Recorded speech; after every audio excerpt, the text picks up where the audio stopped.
நம்ம ஊருக்கு என்னதான் ஆச்சு அப்படின்ற மாரி தாங்க இருக்கு. இந்த மாரியான விஷயங்கள் எல்லாம் கேட்கும்போது, ஒரு பக்கம் பொண்டாட்டி புருஷன ஆள் வச்சு போட்டு தள்ளுறது, இன்னொரு பக்கம் புருஷன் பொண்டாட்டிய போட்டு தள்ளுறது, அப்புறம் நெறைய டைவர்ஸ் அந்த மாரியெல்லாம் நெறைய விஷயங்கள் போயிட்டுருக்கும்போது, ஒருத்தர் இதையெல்லாம் தாண்டி அதுக்கும் மேலன்னு சொல்லுவாங்கல்ல, அந்த மாரி தன்னோட குழந்தையவே கொன்றுக்காரு. தான் பெத்த பிள்ளைய கழுத்தறுத்து கொன்றுக்காரு. உண்மையாவே இந்த விஷயத்த சொல்லும்போது, மனசு எவ்வளோ ஒரு வேதனையா இருக்கு தெரியுமாங்க? நேத்து நியூஸ்ல அந்த தாய் அந்த குழந்தைய பெத்த தாய் கதறும்போது, அந்த வீடியோவ பார்க்கவே முடியல.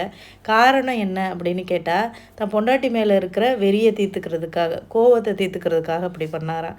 ஐயோ! எப்படித்தான் தன் பெத்த பிள்ளைய வந்து இப்படியெல்லாம் கொல்ல மனசு வருதுன்னே தெரியல.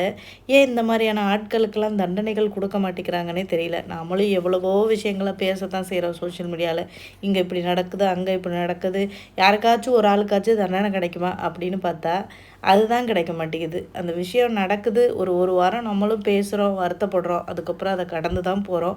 அத விட இன்னும் மோசமான விஷயங்கள் நடந்துக்கிட்டே தான் இருக்கே தவிர, அதுக்கான தண்டனைகள் நாங்க குடுத்துருக்கோம். அந்த மாரியான விஷயங்கள்லாம் எதுவுமே நடக்க மாட்டேங்குது.